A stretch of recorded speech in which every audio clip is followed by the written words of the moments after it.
Hello everyone, welcome to our YouTube channel indiaword.com। आज हम discuss कर रहे हैं जो टॉपिक पे, उसका नाम है how to make an effective resume. आगे बढ़ने से पहले अगर आपने हमारा अभी तक चैनल सब्सक्राइब नहीं किया है और अगर आप कंप्यूटर पे यूज़ कर रहे हैं तो सब्सक्राइब के बटन क्लिक करें और सब्सक्राइब करें। सब्सक्राइब करने के बाद बेल के बटन पे क्लिक करें ताकि जो भी वीडियोस हम अपलोड करते हैं उसकी नोटिफिकेशन आप पे जाते रहे। उसके बाद अगर आप स्मार्टफोन पे यूज़ करें तो सब्सक्राइब का बटन क्लिक करके सब्सक्राइब करें और उसके बाद यहाँ बेल के बटन पे क्लिक करें ताकि जो भी वीडियोस अपलोड करते हैं उसकी नोटिफिकेशन जाती रहे। तो चलिए आगे बढ़ते हैं। और आगे बढ़ने से पहले मैं आपको बता दूं कि आप ये वीडियो पूरा देखें ताकि जो भी हमने डिटेल्स बताई हैं वो सारा आप नोट डाउन कर सकें और सारा दिमाग में अपने रख सकें। तो चलिए लेट्स स्टार्ट। सबसे पहले देखते हैं importance of resume. A resume is a document used by job seekers to quickly and easily let a hiring manager know what skills they have, what their work history is, and any accomplishments they might have। इसका मतलब ये हुआ, ये resume एक ऐसा document है जो कि जॉब सीकर्स के द्वारा, जो कि जॉब के लिए अप्लाई करते हैं, वो प्रेजेंट करते हैं जो मैनेजर को, रिक्रूटिंग ऑफिसर को, जो कि आपके बारे में बताए, आपकी स्किल्स के बारे में, आपके वर्क हिस्ट्री के बारे में, आपके अकॉम्प्लिशमेंट्स के बारे में। अगला पॉइंट है resume is used in interviews for jobs. तो रेज्यूमे हम यूज़ करते हैं जॉब के इंटरव्यूज़ के लिए। उसके बाद अगला पॉइंट है resume is used in interviews for admissions in high level institutes. तो रेज्यूमे हम यूज़ करते हैं हाई लेवल इंस्टीट्यूट्स में, मतलब हायर लेवल स्टडीज़ के एडमिशंस के लिए।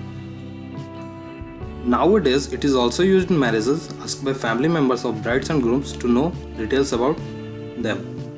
तो मैरिजेस के लिए भी जो फैमिली मेम्बर्स होते हैं वो दूल्हे और दुल्हन दोनों की तरफ से वो मांगा जाता है ताकि एक दूसरे को जान सके उनके डिटेल्स के बारे में, उनके एजुकेशन बैकग्राउंड क्या है और भी जो डिटेल्स उनके हों उस पर। अब देखते हैं टाइप्स ऑफ रेज्यूमे फॉर्मेट्स। तो 3 तरह के रेज्यूमे फॉर्मेट्स होते हैं। पहला टाइप जो है वो क्रोनोलॉजिकल रेज्यूमे फॉर्मेट, दूसरा टाइप फंक्शनल रेज्यूमे फॉर्मेट और तीसरा टाइप कॉम्बिनेशन रेज्यूमे फॉर्मेट। अब आगे देखते हैं तीनों रेज्यूमे फॉर्मेट्स के बारे में। तो सबसे पहला टाइप है chronological resume format. It comprises of chronological listing of everything you have done up to that point starting with your most recent and working backwards.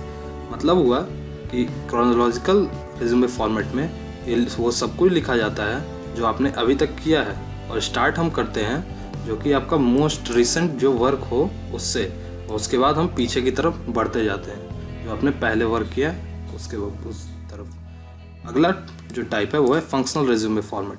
तो it specifically targets the job you are going after and make sure that it highlight the skills and abilities you have that relate to that position. तो इस format में हम target करते हैं job को, ऐसा जिस पोस्ट के लिए आपने अप्लाई किया है वहाँ के जॉब प्रोफाइल को, और उस पर हम डिस्क्राइब करते हैं अपने आप को कि आप क्यों सूटेबल हैं इसके लिए।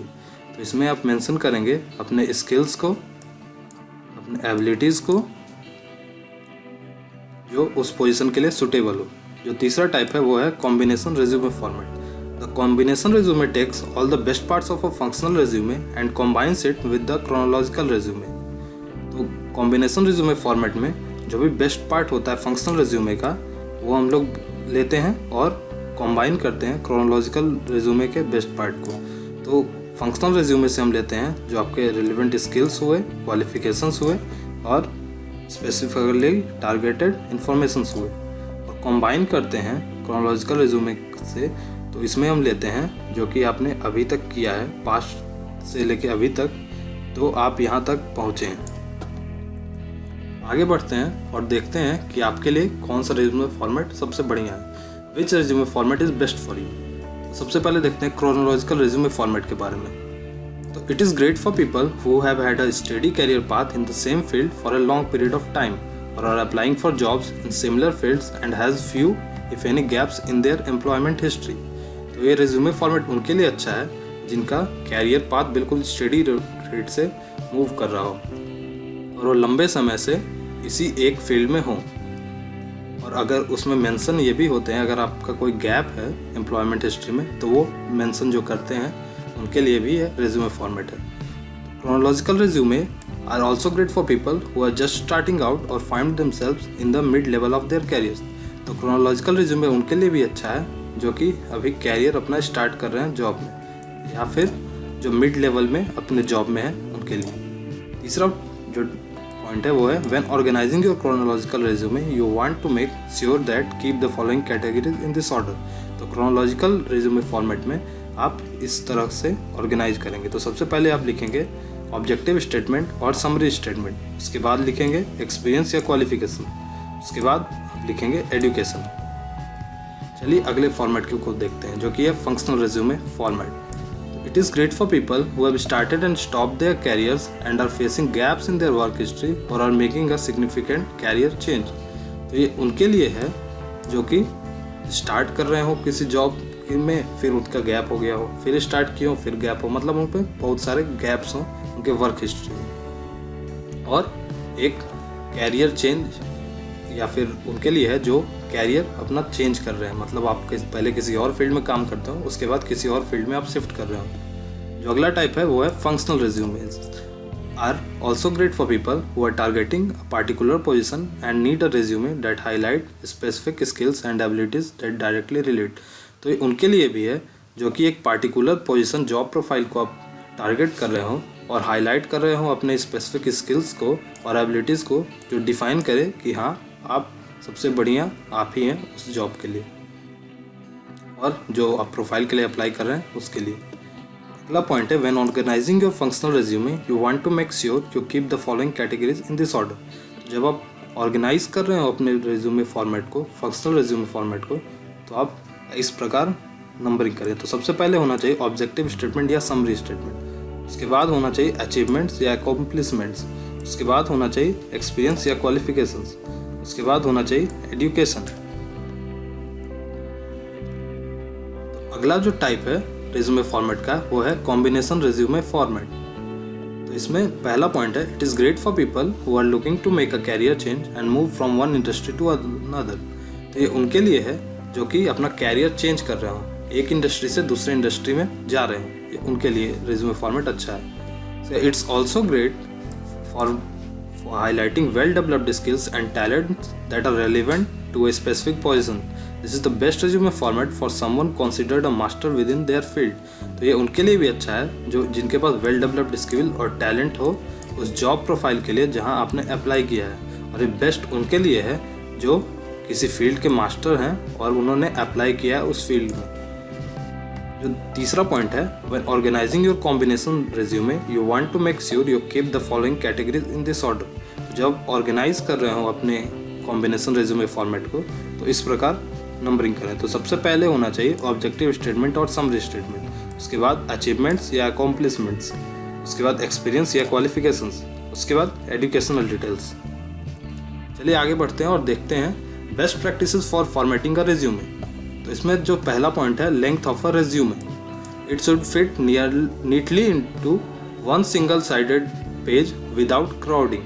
इन some cases a slightly longer resume is acceptable. मतलब जो आपका रेज्यूमे होना चाहिए वो एक सिंगल साइड में, एक पेज के सिंगल साइड में वो फिट होना चाहिए और क्राउडिंग भी उसमें नहीं होना चाहिए। लेकिन कुछ रेयर केसेज में जैसे कि आपका कैरियर चेंज हुआ हो या आपने हायर एडवांस टेक्निकल फील्ड में आप अगर हों, और उनके लिए है जो सीनियर एग्जीक्यूटिव लेवल पे वर्क किए हों, तो उसमें आप एक उससे बड़ा रेज्यूमे बना सकते हैं जो कि एक सिंगल साइड पेज से बड़ा हो। जो दूसरा पॉइंट है बेस्ट रेज्यूमे फॉन्ट्स। तो इसमें कौन कौन से फॉन्ट्स यूज़ करना चाहिए। तो पहला जो टाइप है वो एरियल, फिर वाइडाना, फिर ट्राइबोचैट MS, फिर सेंचुरी गॉथिक, फिर गेल सैंस MT और लुसिडा सैंस तहोमा और सैंस सेरिफ। फिर फॉन्ट साइज़ क्या होना चाहिए। तो फॉन्ट साइज़ जो होना चाहिए वो 10.5 से लेकर 12 के बीच में होना चाहिए। उसके बाद margins, set your margins at 1 inch on all sides. मतलब जो मार्जिन होना चाहिए आपके पेज में वो 1 इंच चारों साइड से होना चाहिए। जो अगला पॉइंट है spacing, keep your resume to single space with a blank line between each section of your content. मतलब स्पेसिंग जो आप देंगे, जो दो पैराग्राफ्स के बीच में देते हैं, जो टाइप जो दो आप मेंशन कर रहे हो, जैसे एजुकेशनल डिटेल्स और जॉब प्रोफाइल आप मेंशन कर रहे हो, तो उसके बीच में आप एक सिंगल स्पेस देंगे जो कि एक ब्लैंक लाइन का सिंगल स्पेस होगा। जो अगला पॉइंट है वो है प्रिंटर्स। तो आप हमेशा रिज्यूमे लेज़र प्रिंटर या इंकजेट प्रिंटर से ही प्रिंट करें। अब अगला पार्ट जो देखने जा रहे हैं, which resume categories do I include, मतलब किन किन कैटेगरीज को अपने रेज्यूमे में हम इंक्लूड करें। तो सबसे पहला जो है वो है हेडर। तो include your personal information at the top of your resume, include your full name, phone number, email and personal branding website. You can also include your mailing address but this is purely optional. तो आप header में सबसे पहले mention करें अपना full name, अपना phone number, अपना email address, और अगर आपकी कोई पर्सनल ब्रांडिंग वेबसाइट है, मतलब आपकी वेबसाइट है जो आपको डिफ़ाइन करे, वो मेंशन कर सकते हैं। और हाँ, अपना आप मेलिंग एड्रेस भी मेंशन कर सकते हैं, लेकिन ये ऑप्शनल है, ये ज़रूरी नहीं है, ये आप पर डिपेंड करता है आप मेंशन करें या ना करें। जो अगला पॉइंट है objective statement. An objective statement is a quick outline of your employment goals with the company you are applying to and should take up no more than a sentence or two. तो objective statement में आप वो mention करेंगे कि आपके career objectives क्या है, आप कंपनी में जिसमें अप्लाई कर रहे हैं उसके लिए आपकी क्या ऑब्जेक्टिव है जो आप अप्लाई कर रहे हैं, और ये 1 से 2 सेंटेंस से ज़्यादा नहीं होना चाहिए। जो अगला पॉइंट है वो है रेज्यूमे समरी स्टेटमेंट। तो a resume summary is a quick recap of your skills and experiences and like an objective statement should be no more than a sentence और 2। तो रेज्यूमे समरी स्टेटमेंट में हम जो भी स्किल्स और experiences हो वो मेंशन करेंगे, और ये भी ऑब्जेक्टिव स्टेटमेंट की तरह 1 लाइन से या 2 लाइन से ज़्यादा नहीं होना चाहिए। जो अगला पार्ट है वो है एक्सपीरियंस क्वालिफिकेशंस। तो इस पार्ट में this section is where you talk about your work history and highlight not only who you work for but what you did as well as how long you did it. Be sure to include your job title as well as a bulleted list of your duties and responsibilities. तो इस section में आप अपने work history के बारे में mention करेंगे और हाईलाइट करेंगे सिर्फ वैसे पार्ट को नहीं कि आपने किन के लिए वर्क किया है, मतलब किस कंपनी में वर्क किया है, लेकिन आप ये भी मेंशन करेंगे कि आपने वहाँ क्या काम किया है। और इसमें आप अपने जॉब टाइटल को ज़रूर मेंशन करें बुलेटेड लिस्ट में। जो भी आपने मान लिया आपने के जॉब टाइटल्स अलग लग रहे हों, आपके प्रमोशंस हुए, तो आप बुलेटेड लिस्ट में सबको मेंशन करें। जो अगला पार्ट है वो है स्किल्स एंड एबिलिटीज़। तो this is where you want to highlight your relevant skills that relate directly to the position और job you are applying to. Make sure you list things here that set you apart and help show a potential employer that you are the perfect candidate for the job. These can include things like technical skills, language skills, computer skills, anything and everything that sets you apart and fits exactly what the employer is looking for. तो इसमें आप mention करेंगे अपने relevant skills के बारे में जो कि डायरेक्टली रिलेट करे जिस पोजीशन के लिए आप अप्लाई कर रहे हैं या जॉब के लिए अप्लाई कर रहे हैं। जो भी आप इसमें वो मेंशन करें जो आपको दिखाए कि आप दूसरों से अलग हैं और इस जॉब के लिए सबसे बढ़िया कैंडिडेट हैं। और इसमें आप मेंशन करेंगे अपने technical skills, language skills, computer skills, और वो भी मेंशन करेंगे जो आपको दूसरों से अलग खड़ा करती हो।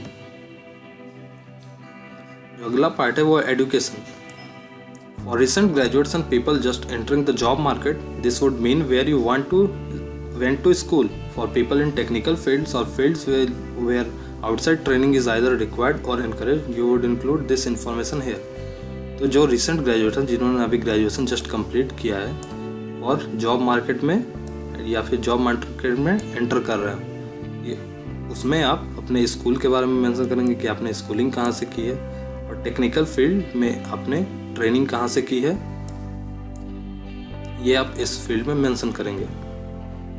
देखते हैं common resume format mistakes to avoid, मतलब जो रिज्यूमे फॉर्मेट में जो मिस्टेक्स आते हैं जो आपको अवॉइड करने हैं। तो सबसे पहला मिस्टेक है वो है स्पेलिंग एंड ग्रामर मिस्टेक, तो आप इसे अवॉइड करें। उसके बाद जो दूसरा मिस्टेक है वो है नॉट टारगेटिंग योर रिज्यूमे, मतलब आपका रिज्यूमे जो है वो टारगेट पे नहीं है, आप तरफ स्पेसिफिक तरफ आप टारगेट नहीं कर रहे हैं। तो तीसरा रिज्यूमे है कन्फ्यूजिंग एंड पुअरली ऑर्गेनाइज्ड, मतलब आपका रिज्यूमे जो है वो कन्फ्यूजिंग है और पुअरली ऑर्गेनाइज्ड है।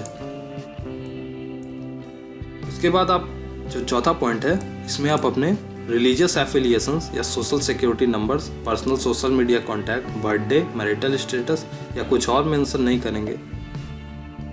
जो अगला पॉइंट है वो है सैलरी इन्फॉर्मेशन। आप अपने सैलरी इन्फॉर्मेशन को भी मेंशन नहीं करेंगे। ये आप तभी बताएंगे जब आपसे पूछा जाता है मैनेजर के द्वारा या जो HR हैं जो आपका इंटरव्यू ले रहे हैं उनके द्वारा। तो आप देखते हैं जो आखिरी पार्ट है वो है टिप्स। तो क्या करने चाहिए मुझे रेज्यूमे में? तो सबसे पहला है कीप योर फॉर्मेट सिंपल। आपका रेज्यूमे फॉर्मेट बिल्कुल सिंपल होना चाहिए। दूसरा है कीप इट प्रोफेशनल। बिल्कुल प्रोफेशनल लुक आपका रेज्यूमे का होना चाहिए। जो तीसरा है focus on what you did for past employees not just job you held. मतलब आप ये दिखाइए अपने रेज्यूमे में कि आपने कहाँ काम किया। आपको बस ये नहीं दिखाना है लेकिन आपने क्या काम वहाँ किया है ये दिखाना है।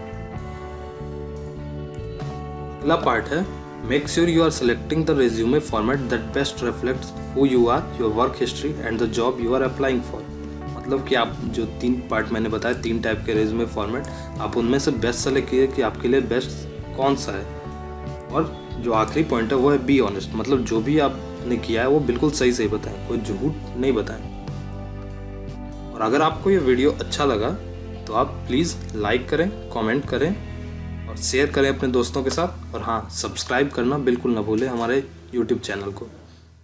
और डिटेल्स के लिए हमारे वेबसाइट www.indiawed.com पे आप विजिट कर सकते हैं। All the best for your interviews and thank you very much for